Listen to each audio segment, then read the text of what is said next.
So we've got Punit coming up and talking to us about, and I have got the exact title, and it's disappeared from me, so I'm gonna leave it to introduce yourself. Okay. I'm so sorry. That's great. No, reacting in real time. That's what we're talking about today. There we go. We'll let you take it all away, Punit. All right. Thank you, guys. I know I'm the only thing standing between you and home now, so we'll try to make this quick, try to make it fun. So first of all, welcome to Endava. So I actually work here, so I'm a software engineer. I've been with the company for 2 years, and yeah, so my presentation today is called Reacting in Real Time. Now, just a quick show of hands, like, is everybody kind of familiar with React and Node.js? Kind of, yeah, it's good. Fantastic. Yeah, I know this presentation is a bit tech heavy, but should be all right. So just to give you a quick format of the presentation, so I'll be talking about like what WebSocket is for the first few minutes, and then I'll be doing a live demo. And I know somebody said to me earlier, they're like, do not do a live demo during your presentation. So yeah, I wish I knew that 2 days ago. But yeah. All right. So okay, so reacting in real time. So what does that mean? Right. So like imagine that you're building like a multiplayer game, and you want to display the high scores for that game on a web page, and they need to be updated in real time. So like how would you do that from like a client and server perspective? Like you could set up some sort of like a polling system from the client where you could send a request to the backend like every 5 seconds or 10 seconds or something like that. But it's probably not the most efficient way to do it.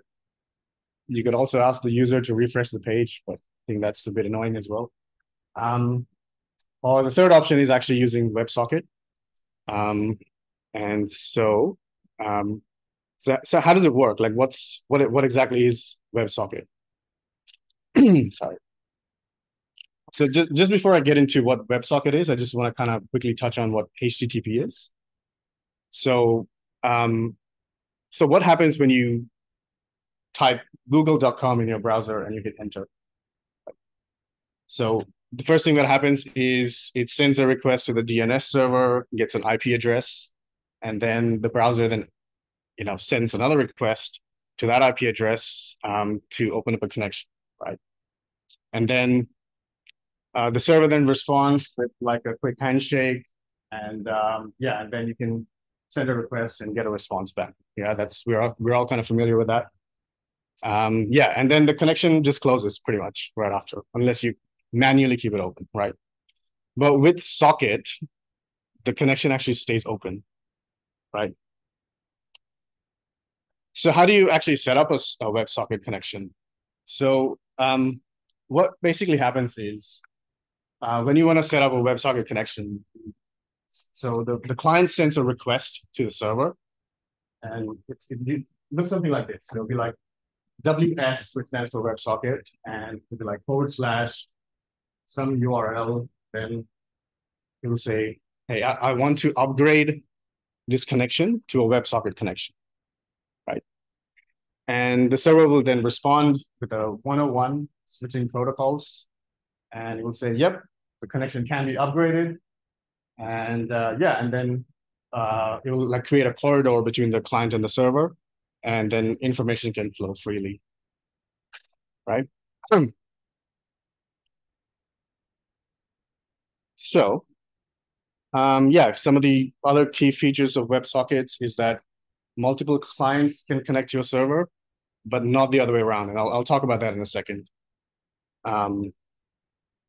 Yeah, there's a wide browser support as well. So like WebSockets are compatible with like most modern browsers. Like Node.js already comes like prepackaged with WebSocket in it, and so does Chrome, and React also has it.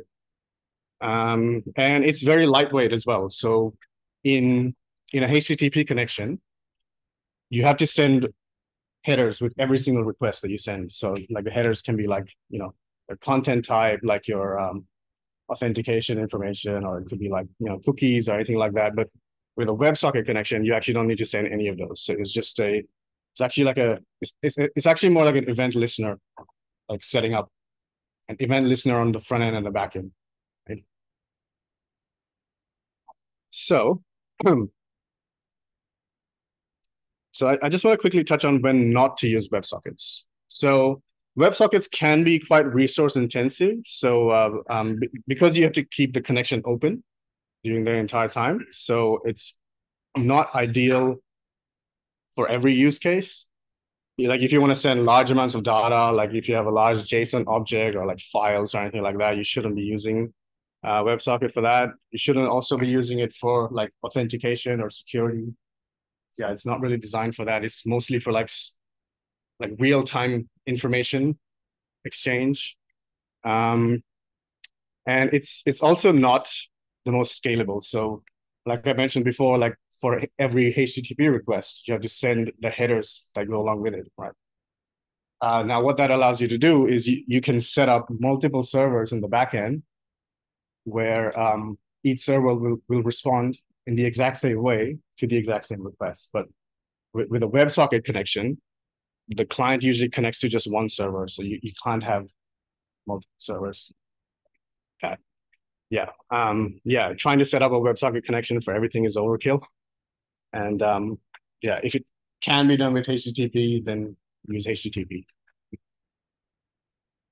So now that we've got some information on WebSockets, like I will jump straight into the live demo. All right. So what I've got here is a very, very basic chat application. And yeah, I'll just sort of run you through the code as to what this is. So I've got my VS Code on light mode. Who are the light mode haters here? All right. So yeah, so all I've got here is like a div with with some styling and a border, and I've got some messages in here, which are just unordered lists of messages, and each message is a list item. And I've just got some boilerplate messages, just sitting here, lorem ipsum stuff, right? And oops. And at the bottom, I've actually got a form. So all it is just an input tag with some text and a submit button. And what this does is when you submit, it actually like sends a message. Sorry, this is not actually connected to. So this is not actually connected to a server at the moment. That's what we're gonna do. We're gonna add functionality to this now. So you can just type something in, 1, 2, 3, and it will just show up here. So the way it's doing that is just I'm just using a state to display some messages. So every time you have a new message, it just appends it at the end of the array and it just puts it in the state. Okay. So what we're gonna do is I'm just gonna duplicate this chat window. And so we're gonna pretend that these are two different people talking to each other.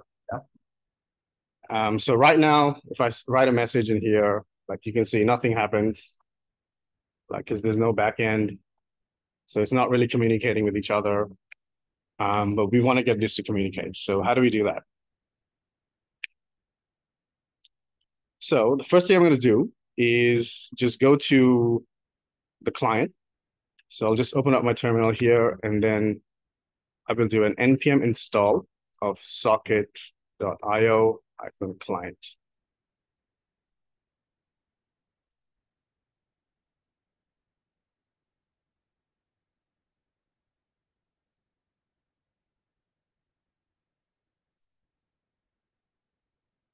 All right, so that worked. And just give a good old restart to the React server. And then I'll go into the backend, and you'll notice here I've got the API. And I've got a server.ts file. It's completely blank at the moment, so there's nothing in there. And got the package JSON. Yeah, there's no dependencies, just a couple of dev dependencies for Node, Mon, and TypeScript. So we're going to set up a server right now. So the only thing I'm going to install here is npm install socket.io.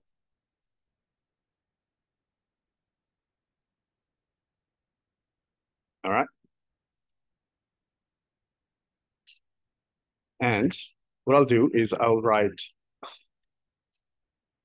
import server from socket.io. And I'm actually not even going to write any code here, but I'm just going to hover over this and just pick up this example and just paste it right there. Okay. And I'll assign the port. We'll just say port is equal to, I don't know, 4400. Just do that. And we'll just say server listening on port. Okay. And so there we go. Like our socket server is already up and running. So we'll go to the front end and we'll do the same here. So we'll just import IO from socket.io client. Okay. And let me just get rid of these boilerplate chat messages and I'll just put an empty array in here. So just refresh. And I'll just use a state to save our socket connection. So I'll say set socket is equal to use state. Whoops.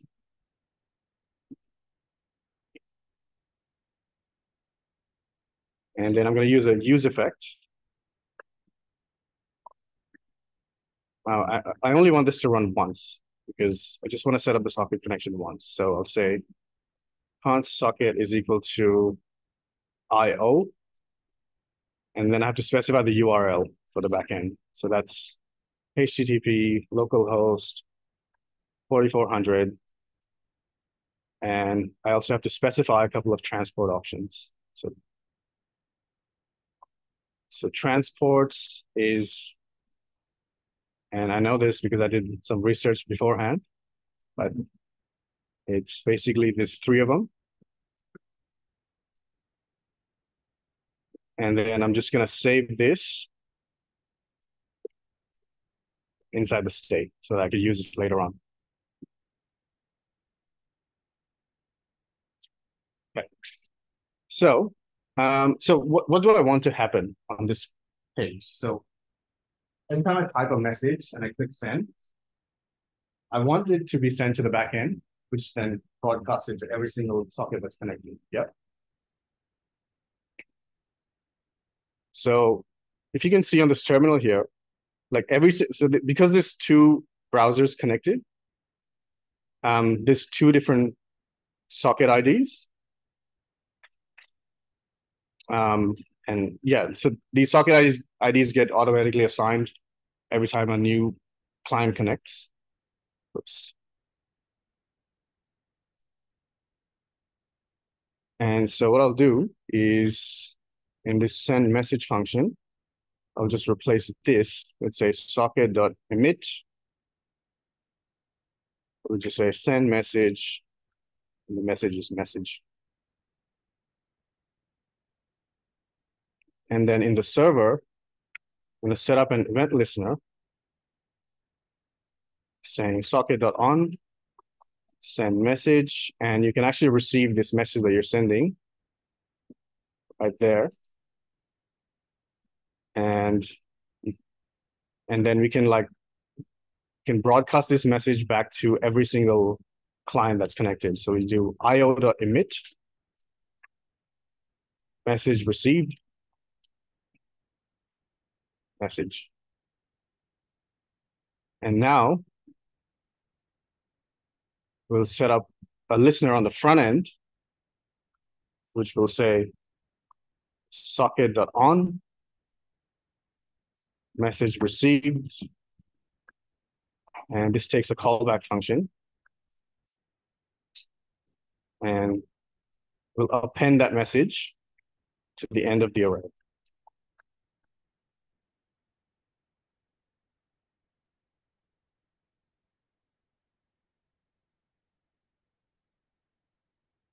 Oops, something went wrong.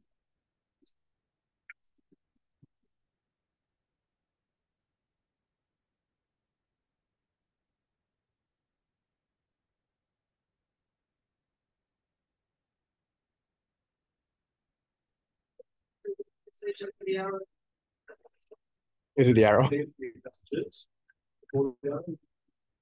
My bad. Just like that. Okay, so if we test this out, we should get. And it doesn't work.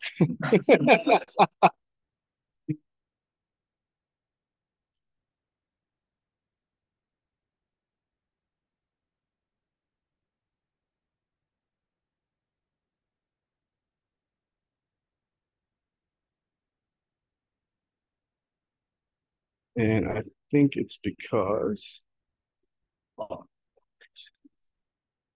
yeah. Oh, there we go. Something did happen. There we go. Thank you. Yeah, well, that's only because, so the only reason that's is the same color is because of this current user, and that's an empty string. So if you want to like put that conditional styling in there, all you can do is just do a socket.emit. You can assign like the socket ID to the user.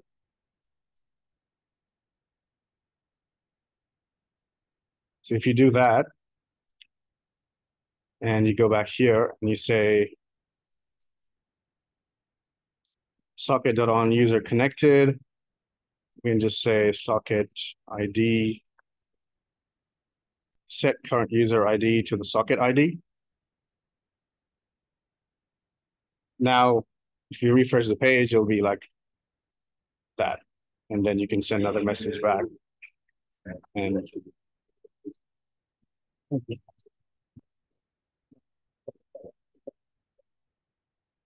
cool. I'm glad that worked. Can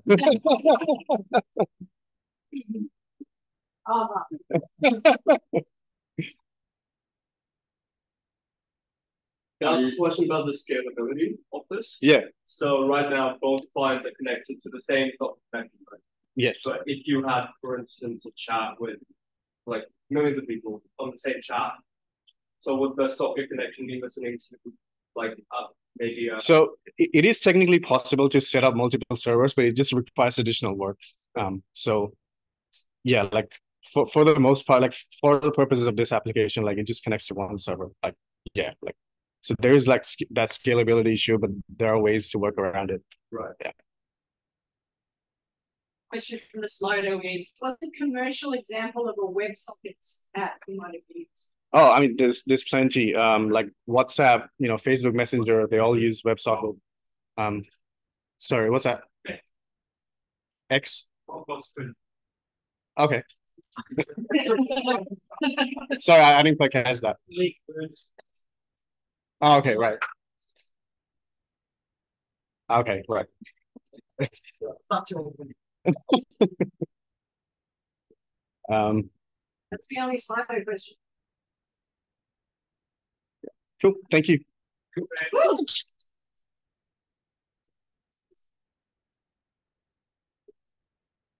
Honestly, fair play for the live demos. It takes guts. I gave up on that ability a while ago.